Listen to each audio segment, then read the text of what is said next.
छोटे से शहर की वही पुरानी स्टेशन, सर्दी की ठंडी हवा और प्लेटफॉर्म नंबर की 3 पर खड़ी वो ट्रेन, जहां ईरा अपनी बड़ी सी बैग के साथ घबराई आंखों के साथ अपनी सीट ढूंढ रही थी। ट्रेन की भीड़ से भरी थी, लोग इधर उधर भाग रहे थे और उसी भीड़ में युवान अपनी कैमरा बैग संभालते हुए खिड़की के पास वाली बर्थ पकड़कर बैठ गया। हीरा को उसी सीट का नंबर मिला था। उसने धीमे से बोला, एक्सक्यूज मी, ये सीट मेरी है। युवान ने अपने कानों में लगे ईयरफोन्स उतारे, उसे ऊपर से नीचे तक देखा, फिर हंसकर बोला, और पहले मैं आया हूँ। हीरा ने गुस्से में टिकट दिखाया, देखिए ये मेरी सीट है।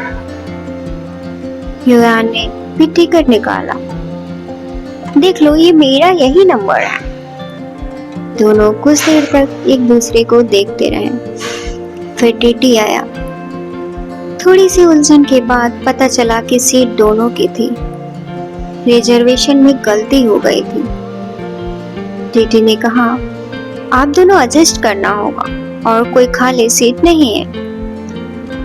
हीरा का चेहरा उतर गया, पर युवान ने मुस्कुरा कर कहा, डोंट वरी, हम एडजस्ट कर लेंगे, आप बैठ जाओ। ट्रेन चल पड़ी। हीरा ने चुपचाप अपना बैग नीचे रखा और सीट के कोने में बैठ गई। युवान ने फिर से ईयरफोन निकाले और खिड़की से बाहर झांकने लगा। थोड़ी देर बाद हीरा को खिड़की से आती हुई ठंड लगने लगी। उसने धीरे से कहा, विंडो बंद कर दीजिए। युवान ने देखा, मुझे हवा पसंद है, आप अपना शॉल ओढ़ लो। हीरा का गुस्सा फिर उबल गया, ये मेरी सीट है, मैं कह रही हूँ बंद कर दीजिए। युवान ने हंसते हुए खिड़की बंद कर दी। आप बहुत तुनक मिजाज हो, हीरा ने मुंह फेर लिया। अंधेरे अंदर वह पिघल सा गया था। थोड़ी देर बाद ट्रेन के एक छोटे से स्टेशन पर रुकी। चाय वाले की आवाज आई, चाय चाय। हीरा ने चुपचाप पैसे निकाले। युवान ने उसे रोकते हुए कहा, आप बैठिए, मैं लेकर आता हूँ। हीरा ने कुछ कहा नहीं, बस देखा।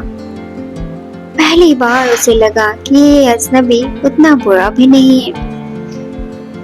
दोनों ने साथ में चाय पी। कप छोटे थे, पर उन कपों में एक अनकना रिश्ता उगने लगा था। प्लेटफॉर्म छोटा, ट्रेन फिर आगे बढ़ी और हीरा ने पहली बार अपनी आंखें बंद की। उसे अब वो सीट, वो हवा, वो अजनबी सब उतना अजनबी नहीं लग रहा था। ट्रेन रात के अंधेरे में दूर तक भाग रही थी। खिड़की से कभी कभी स्टेशन की पीली बत्तियां अंदर झांक जाती और फिर गायब हो जाती। हीरा ने अपनी किताब निकाली, पर उसके पन्नों पर नजर नहीं टिक रही थी। सामने बैठा युवान अपना कैमरा खोलकर उसमें से पुरानी तस्वीरें देख रहा था। अचानक हीरा ने पूछा, क्या करते हो? युवान ने बिना सिर उठाए कहा, फोटोग्राफी करता हूँ। लोग कहते हैं अच्छी करता हूँ, पर अब तक कोई एग्जीबिशन नहीं मिल पाया है। हीरा को पहली बार लगा कि इस हंसते हुए लड़के के अंदर बहुत कुछ अधूरा है। उसने किताब अंदर बंद कर दी। धीरे से पूछा, क्यों नहीं लगाई? युवान ने एक तस्वीर दिखाते हुए कहा, क्योंकि हर तस्वीर में कुछ ना कुछ छूट जाता है, अधूरी रहती है। हीरा उसकी तस्वीरें में खो गए। बच्चों की हंसी, बूढ़े बाबा की झुर्रियां और कांच पर पड़ती हुई बारिश की बूंदें हर तस्वीर की कहानी की तरह लग रही थी। थोड़ी देर बाद युवान ने पूछा, और तुम कहाँ जा रही हो? हीरा ने हल्की सी सांस छोड़ी। अपनों से मिलने जा रही हूँ। युवान हंसा, मतलब?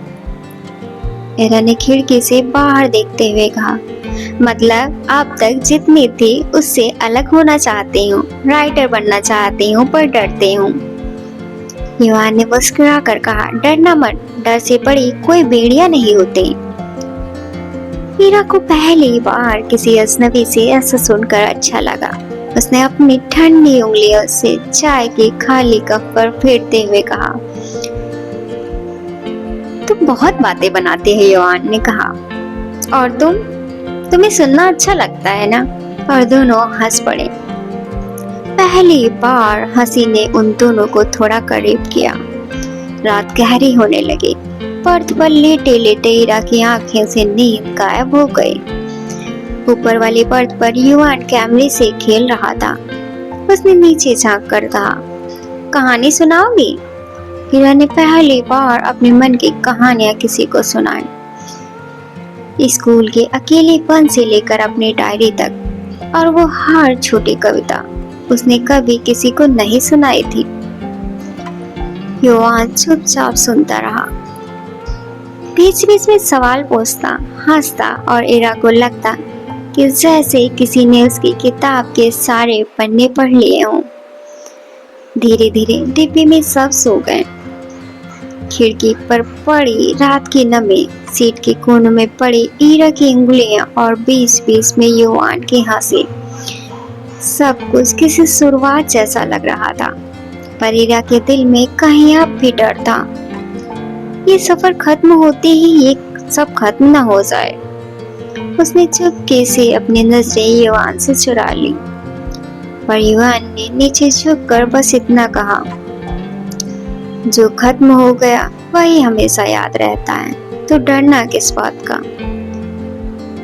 इरा ने पहली बार खुद को हल्का महसूस किया और पहली बार उसे नींद आई और ट्रेन आगे भागती रही।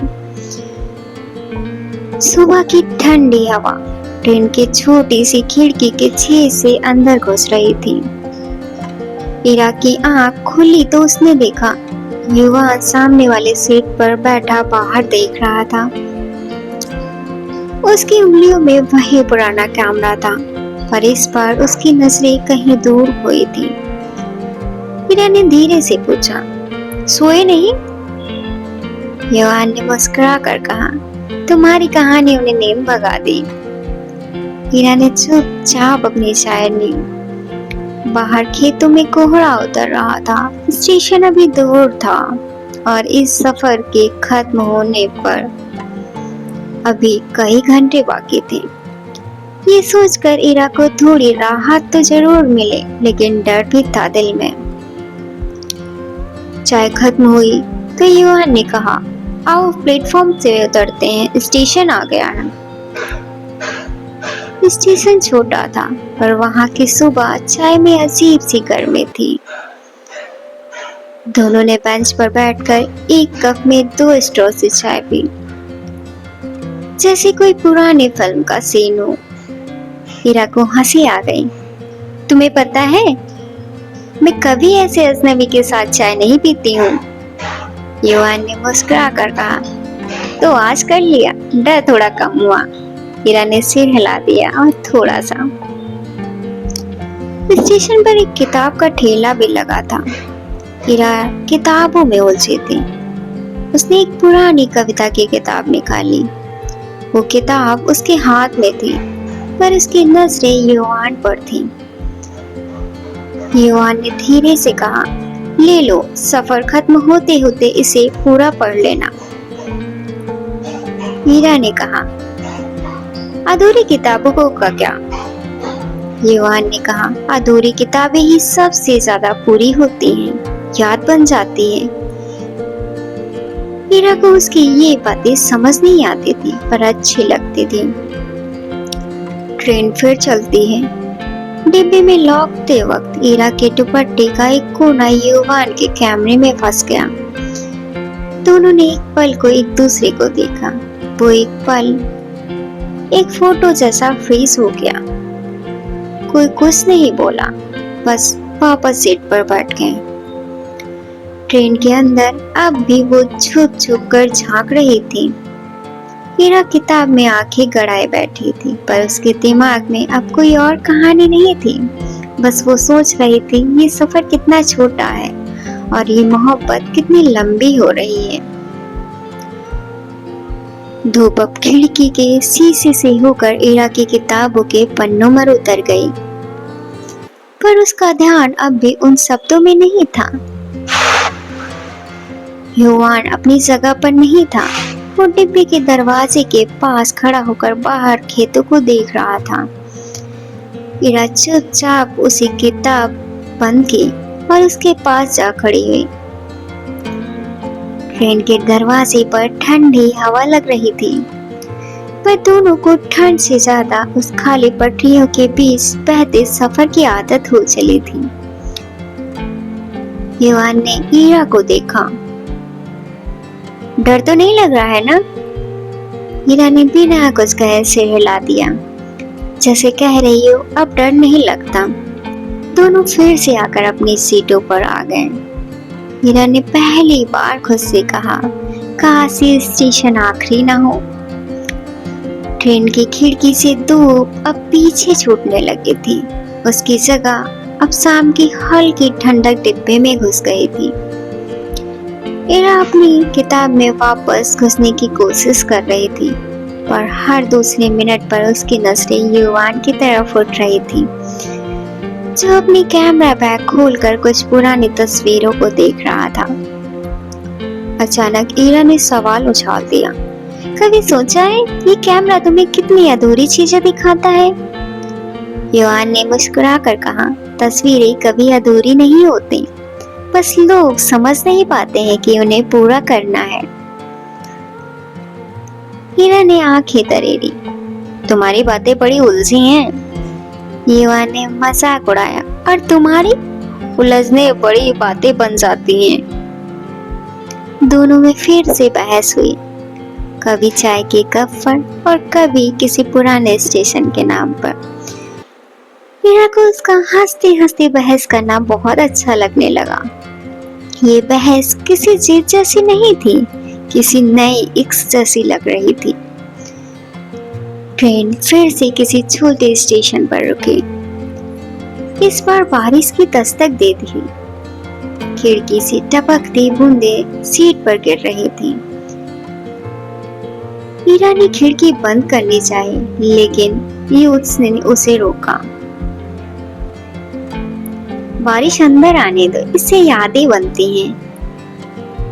ईरा ने कुछ नहीं कहा, बस चुपचाप खिड़की के पास बैठ गई, हाथ बाहर निकालकर बूंद को महसूस करती रही। युवान ने उसी पल अपना कैमरा उठाया। ईरा को बारिश में भीगते हुए देखना शायद उसके लिए कोई पोएट्री जैसा था। कैमरे के शटर की आवाज और बारिश की बूंदें दोनों ने ईरा को हंसा दिया। उसने कहा, बस करोगी, मैं भीग जाऊंगी। युवा ने शरारत से कहा, बस यही तो चाहिए। ईरा ने उसके हाथ से कैमरा छीन लिया। फोटोग्राफर बने फिरते हो, कभी किसी ने तुम्हारी तस्वीर ली है? युवा ने कहा, कोशिश तो करो। ईरा ने कैमरा उसकी तरफ किया और क्लिक किया, पर लेंस पर बारिश की बूंदें पड़ गईं और तस्वीर धुंधली हो गई। युवा ने उसकी तरफ देखा। अधूरी, ईरा ने कहा, अधूरी चीजें सबसे अच्छी होती है ना। दोनों हंस पड़े। बारिश धीमी हुई तो युवा ने ईरा को अपनी जैकेट दी।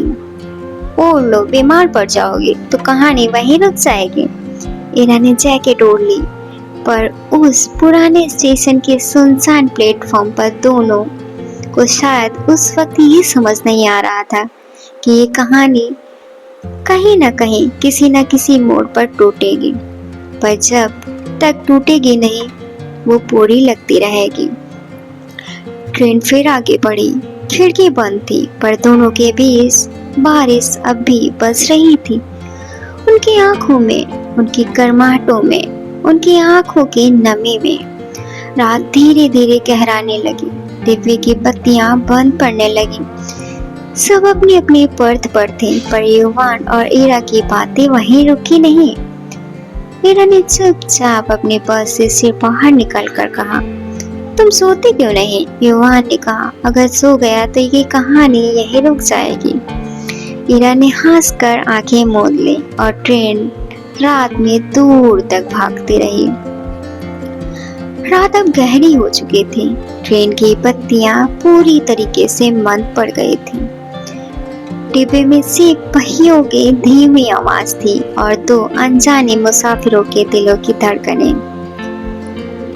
हीरा अपनी बर्थ पर लेती थी, पर उसे नींद कहाँ आने वाली। वो अपने छोटे से तकिए पर हाथ टिकाए छत को घोर रही थी, जैसे उसके मन में कोई पुराना पन्ना बार बार पलट रहा हो। ऊपर वाली बर्थ पर युवान ने आवाज दी, जाग रही हो? हीरा ने धीमे से कहा, नींद कहाँ आ रही है। युवान नीचे उतर आया। उसने अपनी जैकेट फिर से हीरा के पैरों पर डाल दी। ठंड लग जाएगी, हीरा ने कहा, क्यों करते हो इतना? युवान ने हंस कर कहा, शायद इस कहानी को लंबा करने के लिए। दोनों चुप रहे। ट्रेन रात के किसी सुनसान स्टेशन पर फिर रुके। डिब्बे के दरवाजे थे, ठंडी हवा अंदर घुस आई। युवान ने दरवाजा बंद करने के बजाय हीरा का हाथ पकड़ लिया। डरती हो? हीरा ने कोई जवाब नहीं दिया। उसकी आंखों में वही पुरानी सी नमी तैर रही थी। युवान ने धीरे से कहा, कभी किसी को खोया है? हीरा की आंखों से कतरा नीचे गिरा और उसने कहा, मैंने कभी किसी को पाया ही नहीं। ये पहली बार था जब हीरा ने अपनी दीवार गिराई। युवान ने उसका हाथ थोड़ा और कस लिया। उसकी उंगलियां ठंडी थी, पर उस हाथ की पकड़ में गर्मी थी। हीरा ने कहा, तुम्हें क्या लगता है ये सब सच है जो हम कर रहे हैं? सपने, ये मोहब्बत सच है। ये सब ट्रेन के साथ खत्म नहीं हो जाएगा। युवान ने चुपचाप उसकी तरफ देखा। उसने कहा, कभी कभी कुछ चीजें खत्म होने के लिए नहीं होती, वो बस तुम्हारे अंदर रह जाती हैं, जैसे कोई पुराने धुन। हीरा ने अपनी आंखें पोंछी। मैं डरती हूँ, फिर भी अच्छा लगता है, पता नहीं क्यों। युवान ने कहा, क्योंकि डर हमेशा वही होता है जहाँ मोहब्बत होती है। स्टेशन से ट्रेन फिर चल पड़ी। युवान और हीरा बर्थ के कोने में बैठ गए। अब ना कोई खिड़की थी, ना कोई कैमरा था, बस दो लोग थे। वो रुक रुक कर खुलती बंद होती कहानियां। युवान ने जेब से अपना छोटी सी डायरी निकाल कर हीरा को दिया। ये मेरी अधूरी एक्सप्रेशंस हैं, तस्वीरें नहीं है, शब्द हैं। हीरा ने उसकी डायरी खोली। उसमें छोटे छोटे नोट्स हैं, जगहों के नाम, लोगों की झलक और कुछ कुछ बातें, जैसे कोई अपने अधूरी फोटोग्राफ के लफ्जों को कैद कर रखा हो। हीरा ने कहा, कभी पूरी करोगे? युवान ने कहा, पता नहीं, शायद तुम कर दो। हीरा ने डायरी बंद की। ये कहानी तो फिर भी अधूरी रहेगी। युवान ने उसकी तरफ देखा, क्योंकि अधूरी मोहब्बतें कभी खत्म नहीं होती। ट्रेन में थोड़ी देर और गहरी हो गई। कुछ देर बाद युवान अपनी बर्थ पर चढ़ गया। हीरा ने आंखें बंद कर ली। पर उस रात उसने पहली बार मन ही मन कहा, काश ये ट्रेन कभी अपनी मंजिल तक ना पहुंचे।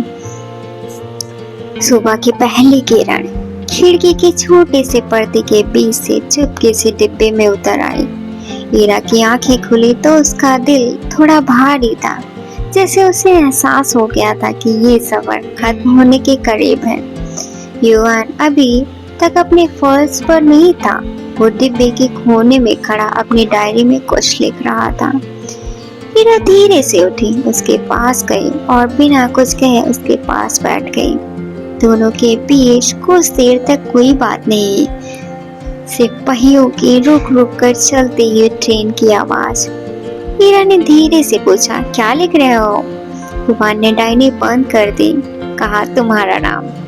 हीरा ने हल्की सी हंसी से सवाल पूछा, क्यों? उसने कहा, मुझे लगता है ये सब मजाक है, कुछ घंटों का। युवान ने उसकी तरफ देखा।